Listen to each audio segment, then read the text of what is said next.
The Bering Sea snow crab season was canceled this year after billions of crabs disappeared, devastating Alaska's commercial fishing industry and the livelihoods of those who depend on it.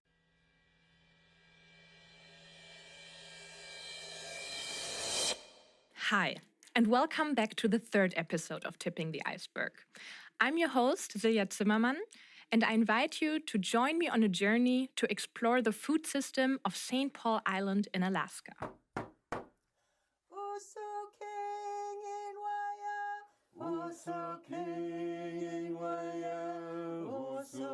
In this episode, we learn about life on St. Paul Island today. How is the life of a local fisherman? And what does the recent crash of the crab fishing industry do to the community? How do you feed your family when food prices are so high and you're a mother of 5? Huh? Do you think it's going to be too windy down I here? think it's gonna be fine. He has this dead cat. Okay. Where do you guys want to go? Maybe for the sound it would be cool. Yeah, you can just park over here. Yeah. Yeah? Cool. You're hearing Shane Baldwin. Shane is a local fisherman. He has commercially fished for most of his life, but after fishing was closed during the pandemic in 2019, he started looking for other jobs in the community. Today he works as a carpenter, but he still subsistence fishes to provide for himself and for the community. I'm Shane Baldwin. My job is kind of like, I guess, carpenter, like doing flooring and painting, whatever. Been in the fishing industry since I was, I don't know, like 9 or 10 years old, like baiting hooks on shore on land. Kind of lived here majority of my life, but I lived in Anchorage and other places, Washington and stuff, but pretty much spent most of my years here. I asked Shane about how he first became a fisherman. And you can't see this now, but his face lights up when he starts talking. I started commercial fishing, I guess, 17 or 18, and like the first year was pretty tough. Like I used to get seasick, like when I first started fishing, and like not everyone actually overcomes seasickness. You know, like some people just always get sick forever, but I was able to somehow get used to the water or whatever. I don't get seasick anymore. But yeah, the first year was the worst year, and that kind of like makes or breaks everyone whenever they're commercial fishing, like the first couple years, and like you'll see if like you like it and if you want to stick around or if you could handle it. You know, that's the first couple years, and you could kind of see it like in the like greenhorns' faces, like whenever if they're gonna make it or not, or how they're holding up, you could see it in their faces, and when they're sick or if they're not doing okay, you know. There's a big difference between commercial fishing and subsistence. Commercial fishing, it's just kind of go and haul as much gear as you can, you know, and try to beat the weather and catch as much halibut as you can, and no matter the size. Subsistence, it's kind of a little more laid back, and it's, you know, obviously for food, you know, for myself and the community, and you're able to take your time a little more, and we don't take anything over like 5 feet, like whenever it comes to subsistence, because it is kind of gamey and the meat is different, you know. We prefer the smaller sized ones, and it's also good to, you know, they say to, you know, let the bigger ones go for breeding purposes, you know, so like it kind of changes everything whenever money's involved, you know what I mean? A huge part of Shane's identity is being a fisherman. I can only imagine what it must feel like if you see the ecosystem around you changing and the fish you eat and catch for a living disappearing. I've noticed like a change in like, I guess the birds and stuff. There's not as much birds on the cliffs as there used to be. And I guess with crab, you know, we never crab fish around here, but I mean, the crab fishing was shut down for king crabs and opies, so I mean there's a big change there. That affected our community, you know, because we have boats that come here and process their crab and all that, so that wasn't happening this winter, so that affected the community in a way too. Yeah. In your opinion, what has caused these changes in population? Dragging boats, draggers, I feel like that's a big part of it. There's a certain type of king crab species, I forgot the name of them now, golden king crab, and they're like in a really rocky terrain and like cliff-like areas where draggers don't fish because they'll tear up their gear and all that. They're doing just fine. Like crabbing is fine for them. There's another species that's in a really rocky area and it's better than ever. And I feel like dragging has played a big part of that in the crab habitats and like where they live. I think that's a main reason. Maybe even like warmer temperatures, seawaters might play a factor too. But I feel like the main factor is the draggers. Those are all draggers right there too, those 3 boats. Shane blames the trawl fishing industry for the crab decline in the Bering Sea. I will speak to a marine biologist to learn more about this later. But first, Shane shows me the boat he once started fishing on.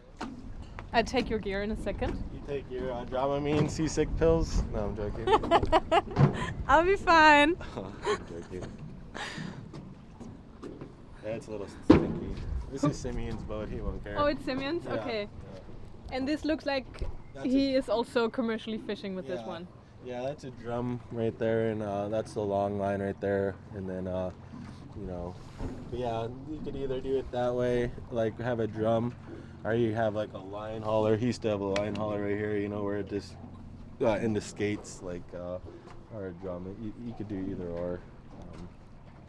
I fished on, this is the boat that I actually fished on my first year fishing, and he used to have like an engine in the back, before he had the outboards, he had a big old diesel engine, and I just remember being so seasick and like laying down on the metal compartment on the back, and like, I remember Simeon telling me like, so you want to be a fisherman, you want to be a fisherman, but like I was so stubborn, I wasn't going to let the seasickness beat me, and yeah, it's pretty cool to step back on this boat, and remember like all the memories of fishing on here. How many people are usually on board when you were commercially fishing with this boat, and like who's doing what? Okay, so like there's normally like 3 deckhands on the boat and then like 1 captain. But like this is like, we call this like a deckhand right here because like it coils it up for you, and like if you had the line hauler like over here, you'd have a guy that would have to coil it the whole time, but with the drum that eliminates that. But you have one guy, like if you're hauling gear, you have a guy running the roller and taking off the hooks or snaps, and pulling in the fish. You have one guy in the back chopping bait and baiting hooks, and the other guy is gutting halibut, and helping the guy bait or whatever.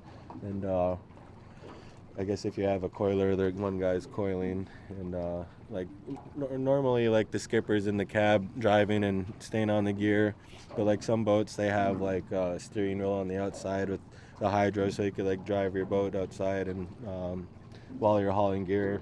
I mean, if I was gonna run a boat, that's how I'd do it. If like having a little steering station outside, so I could eliminate having one more guy, and I could haul gear and steer my boat at the same time and have 2 deckhands. So this is how you run a commercial halibut fishing boat. Of course, the fishermen's earnings always depend on their catch. But if you're lucky, you can make quite a lot of money. Most I ever fished for was like $6.50 a pound or whatever, So let's just say $6 a pound, and if you caught 2,000 pounds, it's $12,000. So that's $1,200. At 10% for the day, for a deckhand, $1,200, or if you're at 15%, $1,800 for the day, The most I ever caught on a boat fishing here, like commercially, was just under 5,000 pounds. So that was like a $4,000 or $5,000 day almost. The good pay is also because fishing can be quite dangerous. This is especially true for crab fishing. You may have heard of the show The Deadliest Catch.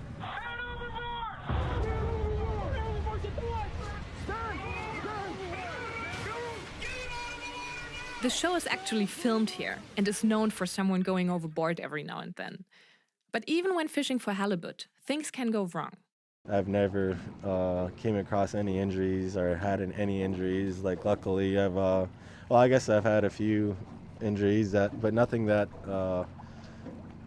I never broke any bones or anything or cut any fingers. But I remember one time I was hauling long lining gear, and the metal snap goes on the long line like this, and then he probably has one on his boat somewhere, but then there's like another line, it's called Ghanaian line, it goes down and you have a hook on the end, and you have to take off the snap as the line's coming into the boat. You take off the snaps and you hand the hook away, but like it was all tangled up along the long line, whether it was from a fish or the current, it just wrapped around the long line. So I pulled it off and I grabbed the hook side to try to let it spin off the gear, and the tension, it's so tight, it's spinning as super, super fast. And this one must have been longer than all the other ones because like I wasn't standing back far enough and it hit me right in my eye. And like, it was like, I don't know, it was moving so fast, but I had my gloves on and all that, and my rain jacket, and I couldn't take them off, and I dropped to my knees, and I was like trying to see if I still had my eye, because I thought like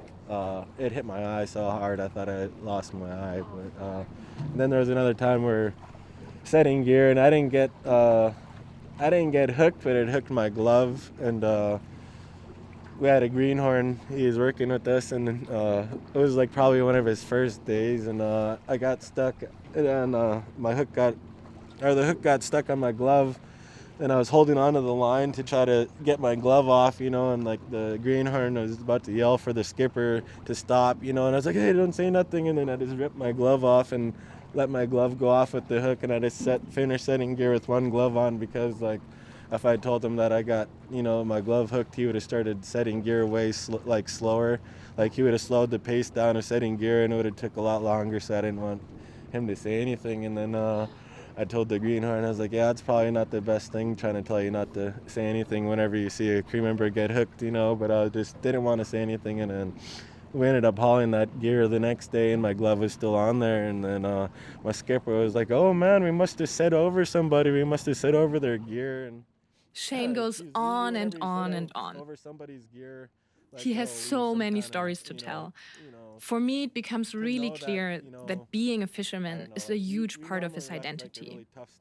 I ask him what it means to him to be a fisherman. It's because I've been involved in it for so long, and my grandpa used to have his own boat, and he used to fish. And then, I started doing it commercially for money, and it's kind of grew on me. The money obviously played a big factor, but I mean, I just learned to enjoy it and love it, and it became easy. Just something that was easy for me to do. And then, we haven't had commercial fishing in the last 3 or 4 years now, but I was going out subsistence fishing and giving halibut away to the community. I kind of felt like it was, since I had the boat and the tools to do it, it was kind of my responsibility to give back to the community, because there wasn't commercial fishing. Normally there's guys bringing halibut back for community members that can't make it out on the water, or that they don't have their own boats, so without commercial fishing, the subsistence guys played a big factor. There's 3 or 4 other boats, like Simeon too, and John W. and Sean Lacanoff, Tone, myself. Subsistence fishing continues to play an important role in the local food security of the community. And this is especially true when there's no commercial fishing. And there hasn't been for 4 years. What would you think about it if fishing doesn't really come back here? Fishing would have been going on, but COVID happened, so they kind of shut it down for COVID the first 2-3 years. That was the thing, to stop, I guess, other people from coming in. But I also think at the same time, just they're playing it a little safe. And then this last year, they didn't have equipment ready in time. Half our season was going to be gone before the equipment would have got here, so they just decided to pay out again. Yep. Thanks a lot, man. Yeah, nice meeting you. Nice meeting you. For 4 years now, there has been no halibut fishing season. And for crab fishing, it looks even worse. And this, although fishing isn't just a job for this community, it's a way of life. It's a way to feed whole families. And it's an identity.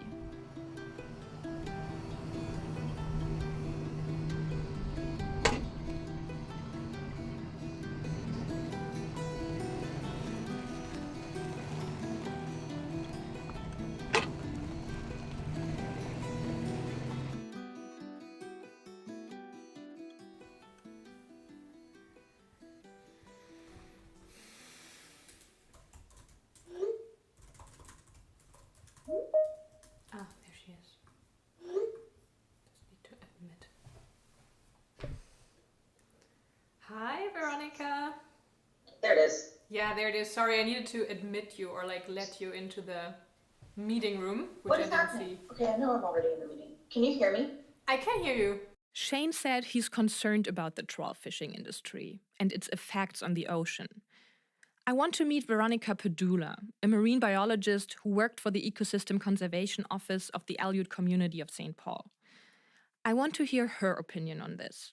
Has she observed the same changes, the same decline? Let's put it this way.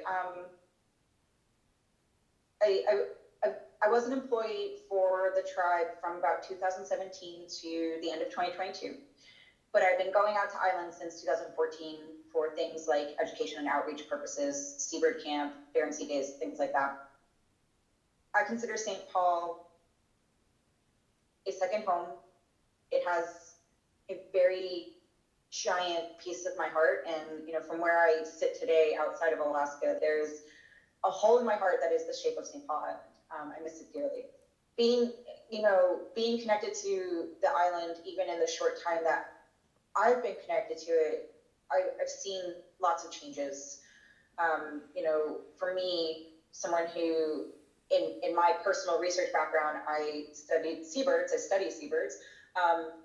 Watching the seabird populations decline over, the roughly decade that I've been connected to St. Paul has been really difficult to watch. A lot of it related to changes in ocean conditions, warming ocean, meaning that the birds cannot find the food that they need, therefore they will not reproduce as quickly or as often as they might have in the past, on top of quickly eroding cliffs. And the cliffs are, the place where the birds nest. And so as the cliffs erode, that means less habitat for the birds to nest overall. But other things that have changed, with regards to subsistence resources, say, St. Paul is right in the middle of where like all the crab are fished, and they had to cancel the crab season last year because there's so fewer crab, which is like a huge economic driver for the island. And so not having the crab come in and not having those ships pay the crab tax has a huge impact on the economy, on the city of St. Paul. Seals in general have generally there seem to be fewer on the beaches. I don't track those numbers the same way people who are more involved in co-management work do, but just from a gut sense, it just seems like there are fewer seals. I often think about the fact that I only have a decade in my memory, and how much of it has changed in the past decade. I can't imagine what people who have lived their whole lives out there feel in seeing things change so drastically. Okay, so there is no doubt. The wildlife is declining around here. And not only the crab, it's the seabirds, the seals, the fish, everything. And climate change is one reason for this. But what about the trawling? They trawl throughout the year, right? And the request to just not overlap with when the female seals are out there trying to fish doesn't stop trawl from happening altogether. It is a very specific space in the Bering Sea. They've mapped out where these seals are going, right?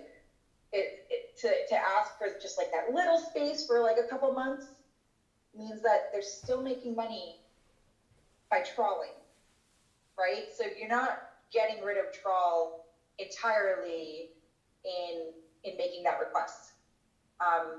Personally, I understand the financial ties to the fishery. I get that.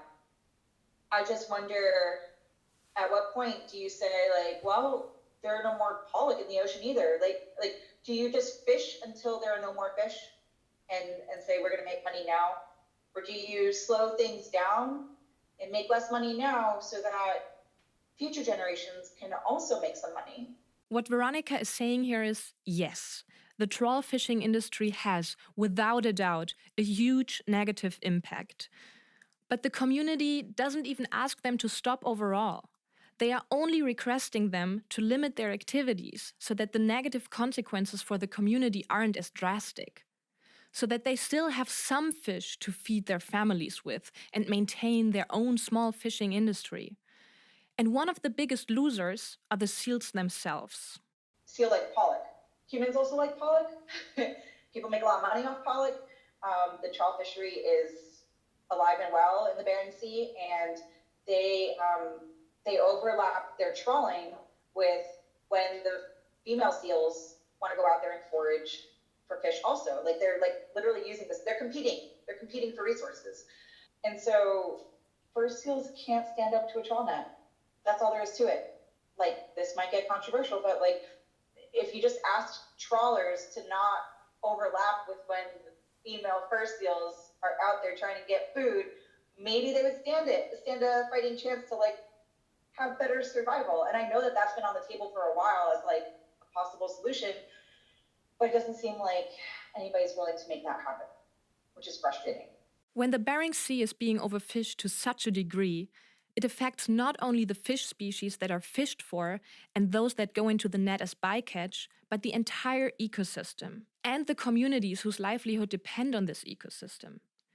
Seals no longer find fish to eat, and people neither. And I'm sorry to break this to you, but there's climate change too. But more on that later. First, I want to know from Veronica what a small island community, like the one on St. Paul Island, can do in the face of such gigantic problems. I think in my experience in Alaska, in my experience working for St. Paul, I think one of the biggest things that is evidence of the community's resilience is developing leaders who are willing to be active and involved on like higher levels to advocate for their community, to advocate for just like Alaskan villages in general. You don't foster resilience without speaking out. But I also think internally the resilience comes from like people working to take care of one another, looking out for each other. And, you know, you see it in the way, like when you're on Facebook and people have like extra food and they just say like, come on over and have food, like the way they feed each other, right? I think that is an act of resilience.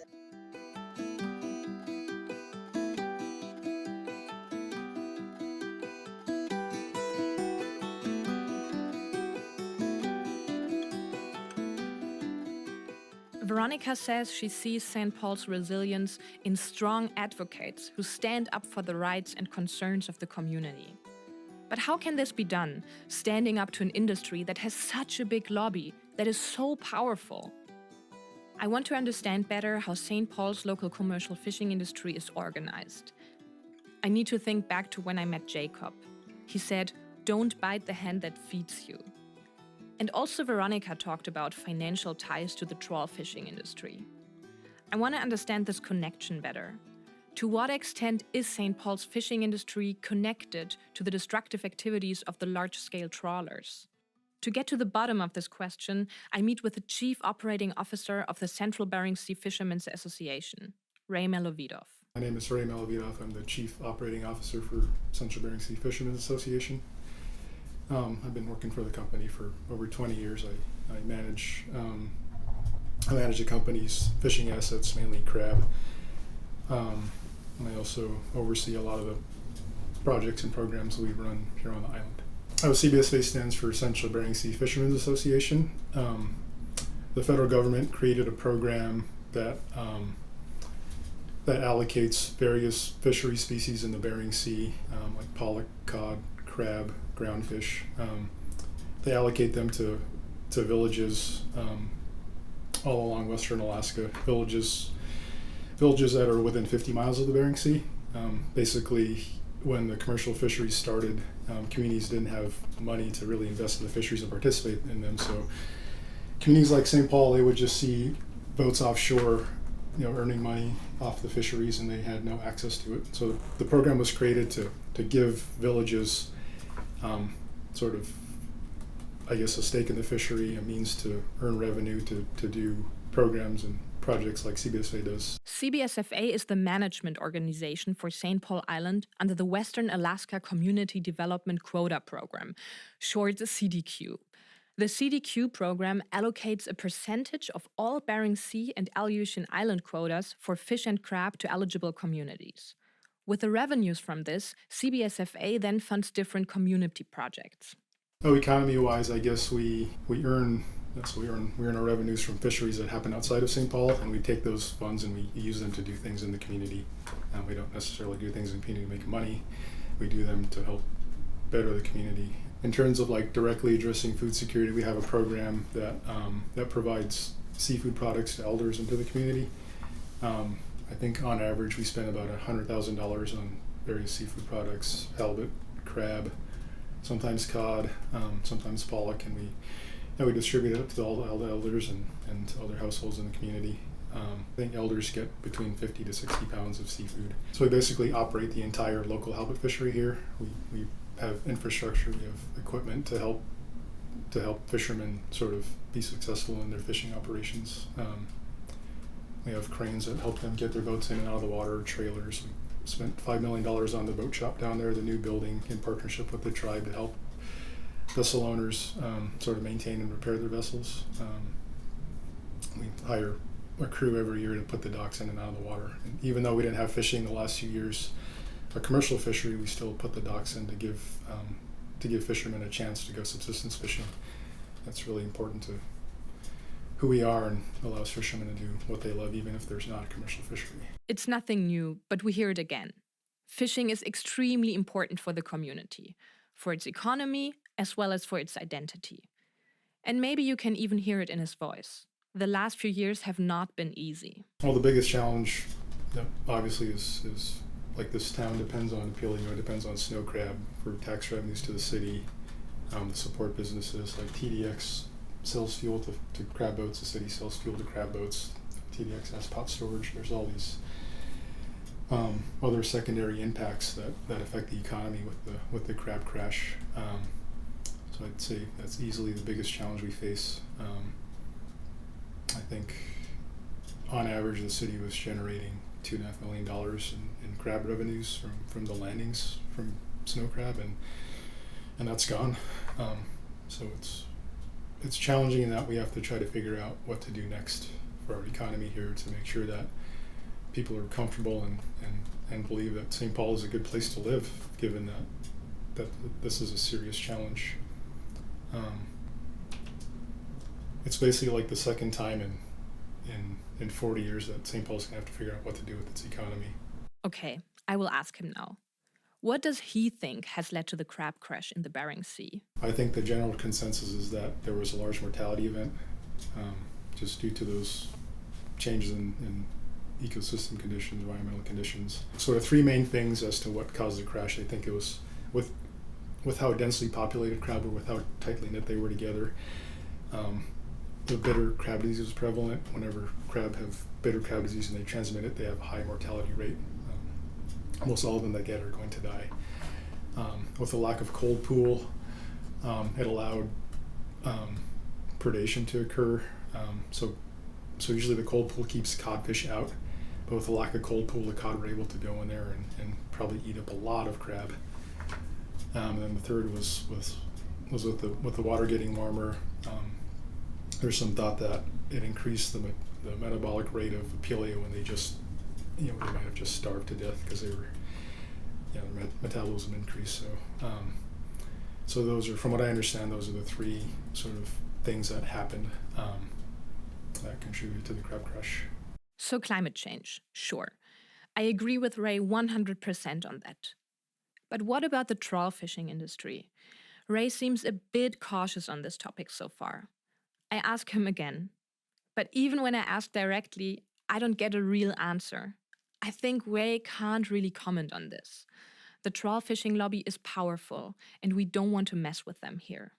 But I ask him if CBSFA is doing anything to stand up for the interests of the community. And this time, I get an answer. The last few years, since I think 2012, 2015, we've helped work to create this regulatory change into how they manage halibut bycatch in particular. Before halibut bycatch was managed, it was a fixed PSC limit, so regardless of where halibut abundance was, the amount of halibut that could be taken out of the water as bycatch stayed the same. That's not very responsive to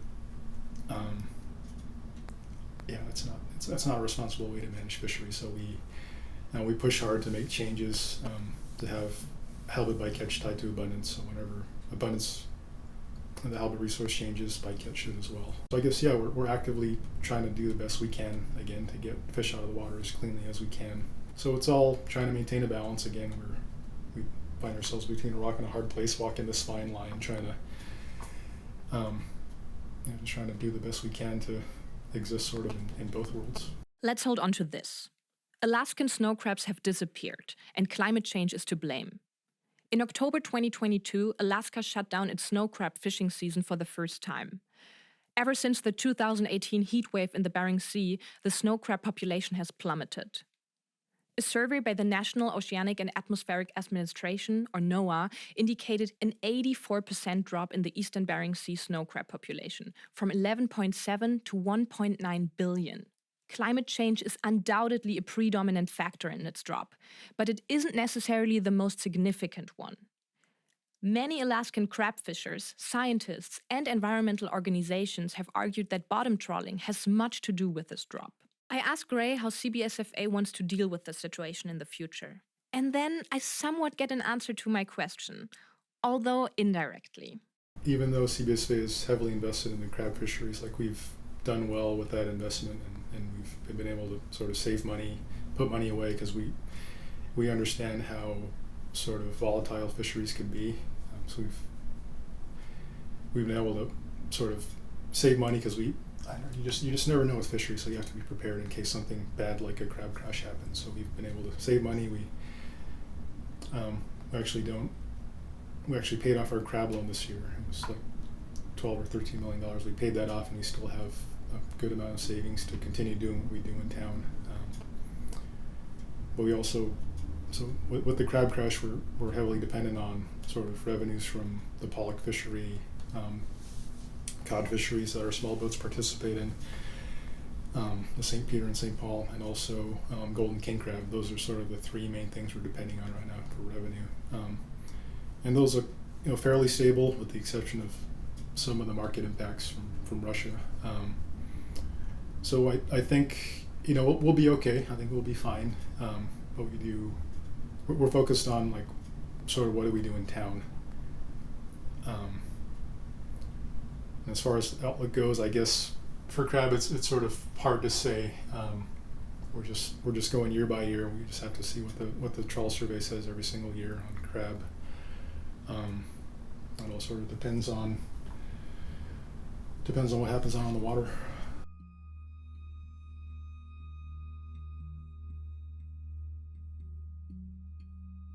So it's complicated. The whole economy of St. Paul Island is currently dependent on income from the fishing industry. The crab crash had its toll on the community, leaving them with no other option but to find new sources of income. And there's a lot of income to be made from trawl fisheries, even if that is unsustainable in the long run. And when you look at the sheer quantities of fish that a trawl boat pulls out of the sea, you quickly realize that it is only a matter of time before the next species crashes. Either pollock, as the species directly targeted by the trawlers, or one of the species that end up in the nets as bycatch, like our halibut.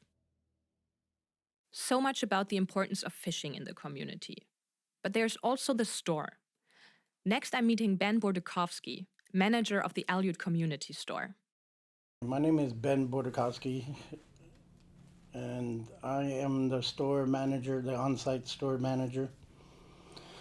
I do all the ordering and stuff like that for the store, for the food, produce, everything. Basically everything. We have everything ranging from furniture to sometimes clothing, but not too much, but a lot of canned foods, meat, and then all the frozen items and everything, dairy, produce. Just like a regular store, kind of, except we have furniture and Hondas. You can't see it right now, but the Aleut Community Store is a small store that sells pretty much everything you could buy in a Walmart, just a lot smaller, and less fresh stuff. But there's canned food, rice, pasta, sausages, furniture, and even four-wheelers. I'm asking Ben if we can go for a little walk around the store. So, looking at the prices here, they are quite high. Yeah, it is. I don't know what to say about that. It costs a lot to get it on freight. You know, on a barge, they charge a lot because basically coming up here for us, you know. So when I look, I don't know, at the eggs down here, $7. How much is it in Anchorage? Oh, I don't know prices anywhere else.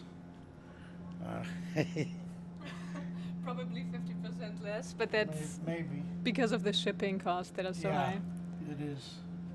Because they charge extra for chill and everything. How important do you think the store is for the community and for the community's well-being? Probably is very important because if not, I'm sure another store would take over. But we, like I said, we donate a lot of money to our community programs around here. And if it was somebody else, they won't donate as much as we do. The fact that the tribe took over has definitely sparked some positive developments. Yeah, and so, you know, it's hard to keep the shelves full sometimes, but we're doing a good job of trying. I am shocked by the store's prices. But they make sense. Everything that is sold in the store has to be shipped out here. And we are 600 miles away from Anchorage. I wonder what that means for the people who live here. To get to the bottom of this question, I meet with Chelsea Stapleton. Chelsea has 5 children and lives with her husband down in the village. Mama, you didn't even take a single bite of your PJ. We're gonna get hungry in school, girl. My name's Chelsea, and as you can see, we're a family of 7. So it does get really hectic, but since my kids know there's someone new here, they're on their good side. We didn't expect anything else, so don't worry about it. Really. I asked Chelsea where her family gets most of their food from. From the store, and it is expensive, especially with the size of family. Mind you, he was supposed to have left yesterday to go down to his sophomore year of Monachcum, but even then, it's still a lot. We average like $120, $130 a day just for lunch, snacks, and of course my habits. We go shopping every day, but we do have halibut and seal meat in our freezer now, so that kind of saves on money spending at the store. So that's what we've been trying to do lately. And we try to keep up on her diapers and wipes, ordering from Amazon, so that will help save a lot too. So one of the biggest challenges definitely are the high food prices out here.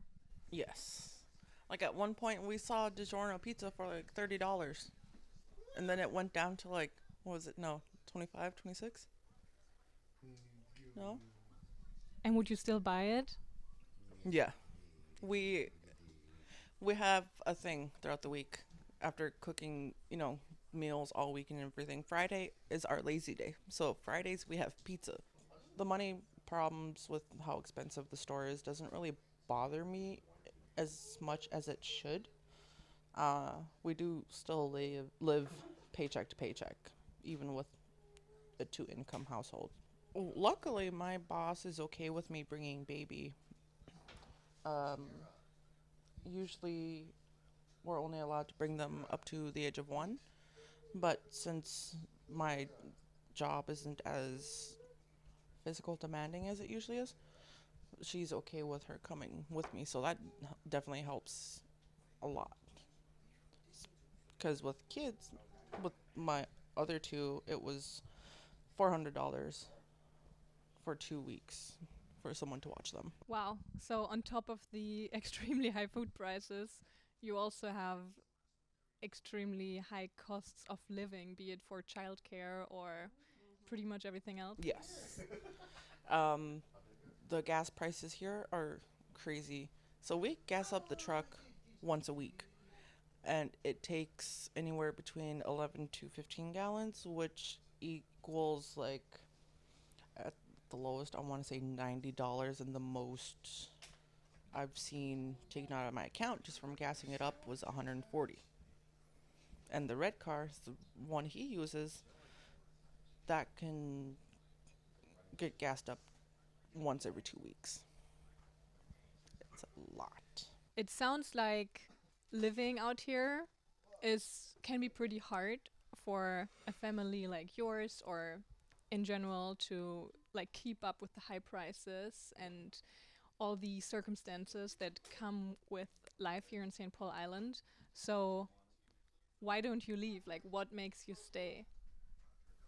This is just the fact that, the saying, it takes an island or a community to raise a child. And if we did move off, we would lose that security of knowing where our kids are going to be, not and have to be worried about them walking into a street.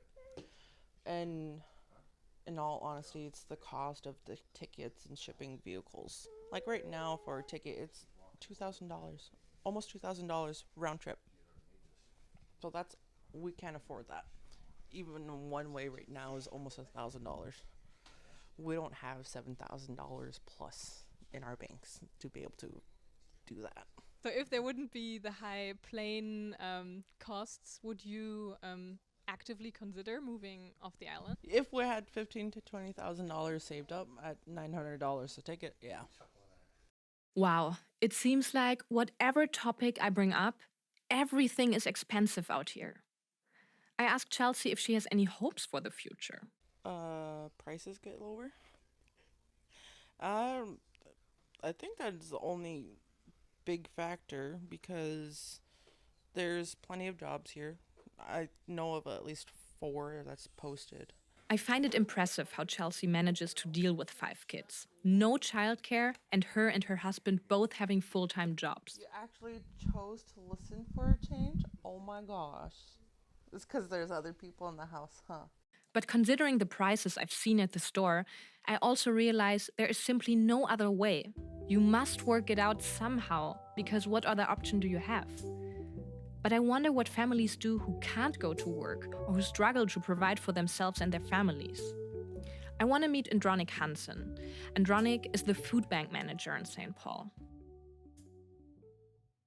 My name is Andronik Hansen, and I work for the tribal government as the food bank coordinator. Also, I do security at night from 10 p.m. to 4 a.m. The food bank is for people who are, it doesn't necessarily mean you don't have to be needy to utilize the food bank. Food bank for us is for like people who don't make much income. They got jobs, but if their income is very low, then they could utilize the food bank just, to make ends meet if they need to. So the food bank is an initiative by the tribal government of St. Paul Island that supports community members who cannot afford or don't have access to the amount of food they need. Funded by the tribal government, the store either orders food for the food bank, which Andronik then distributes among community members in need, or wealthier community members directly donate to the food bank. I ask Andronik to show me around. It even says food bank on the door. This is all the supplies I have right now. When I come into the storage room, I open up the freezer and I have ground beef, I have pork chops, and then sometimes I'll add other stuff. If I don't have what I have available right now, I'll substitute other stuff out, like maybe chicken or that, and then sometimes we get subsistence foods like seal or whatever game we hunt around here. This here are their pork bone-in pork chops, and then I got 2, and I also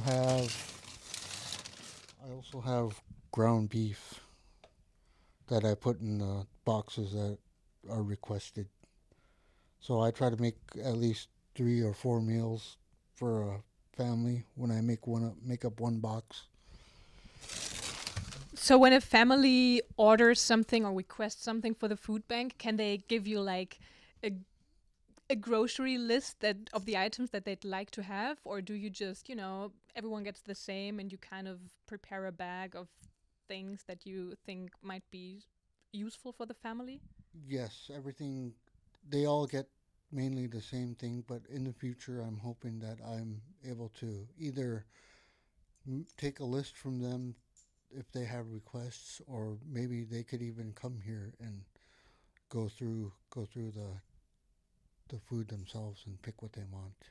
Andronic also distributes so-called elder boxes in the community. That's a special program only for elders that runs across Alaska Native communities. The elder boxes that I receive it's a program that's serving, I think, 2,400 elders across Alaska. So those get made up by the Food Bank of Alaska out in Anchorage and shipped into me. And then I distribute them to the elders that qualify to receive the boxes.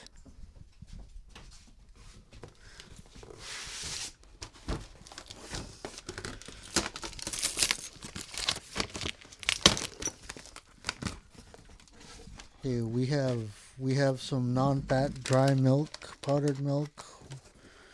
We have some beef stew, some kidney beans, it looks like, pasta, some canned chicken, and we got milk, low-fat milk, and we have fruit juice. I don't know. We got some sort of sauce.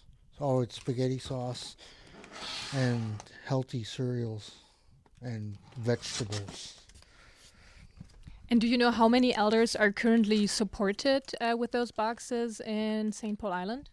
10 elders are currently on my list for distribution. And do you just need to be an elder to receive that, or are there other qualification boxes that you need to tick? Just an elder with low to no income. That's what these boxes are made up for. Okay, and they don't need to pay anything for it, you just distribute them to their doors? Yes, they're totally free. Besides relying on subsistence foods and online orders from Amazon, accessing the food bank is another way for community members to deal with the high food prices on St. Paul Island. The initiative shows that the community is struggling, but also that the community is inventive and finds ways to navigate life's difficulties. In this episode, we got to know the two different sides of the current food system on St. Paul Island. There's the fishery, which is important for the local economy and identity, but with challenges that could not be greater, like climate change and a wicked fight against the trawl fishing industry. And there's the Aleut Community Store, doing its best to provide food for the community, but facing challenges like the high freight cost. Before we come to an end for this episode, I want to meet Ethan Candyfire. Ethan is the host of the local radio station, KUHB. But not only that, he's also an artist who captures the contemporary spirit of life on St. Paul Island in his paintings. All right, good morning. This is KUHB 91.9 FM, the voice of the Pribilofs. It is time for the Pribilof postcard. The Bering Sea campus has a youth snack program. Your kids can stop by for a snack after school or at lunchtime. Elders' lunch is going to be Monday through Friday. I'm sitting in Ethan's office at the radio station. Around me are hanging 4 of his paintings, all in dazzling colors, showing different perspectives of life on St. Paul Island. My name is Ethan Candyfire. I work here at the radio station. I'm the radio station manager. I'm also a local artist as well as a drummer for the Vibe Tribe. Food is a recurring theme in Ethan's work, both traditional food and store-bought food. I love the seals. If you sit and look at the seals, like they they have like, they're interesting, and it's almost like they have their own personalities and life. Yeah, there's definitely a lot of the animals that we subsist off of here. But yeah, it's just like food security too. It's like trying to get food in that's like nice and affordable is like always hard because we don't hardly have produce out here. That's always been an issue. While many of the conversations I've had so far have been about rather difficult topics, Ethan's paintings are not at all negative. By using bright colors, he miraculously captures the positive elements that arise when long-standing traditions meet modernity. I think the positive outlook on life is all around us. I mean, there's negative things going on and you got to pay attention to it, but I think you still got to be able to find both. I just don't like the idea that we're always going downhill. I mean, there's definitely issues that we have, but I think the community is resilient. People are resilient. Not to get too cheesy, but like on Jurassic Park, it's like life finds a way. That's what I think. I'm glad Ethan is ending with something positive, because that's what our next episode is about. In this episode, we mostly heard about the numerous challenges in the current food system. We learned about climate change, overfishing, and wildlife decline. And we heard about extremely high food prices and families barely being able to feed themselves.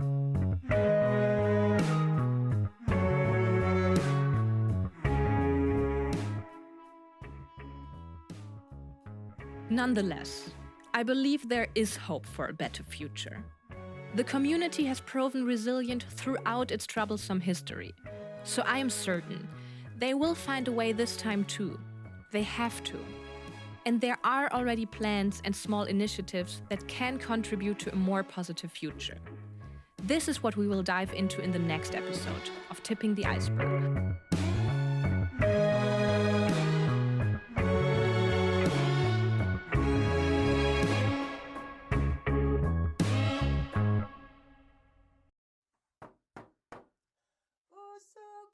This was Tipping the Iceberg.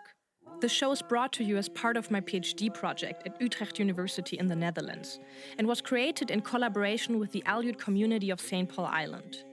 If you liked this episode, please leave a review or share it with a friend. Idea and realization, Silja Zimmermann. Edit and production, Wiebe de Jong. Recording, Sebastian Reinartz. The artwork for the logo comes from Lydia Dirks. As an outsider, a white young woman from Germany, I am conscious of the profound wounds that colonization inflicted upon indigenous communities all over the world. I step onto St. Paul Island with deep respect, profound humility, and an earnest desire to understand and learn, not impose. The generosity of the Aleut community in sharing their wisdom is a privilege, not a right, and I'm ever thankful for this opportunity to listen and to learn.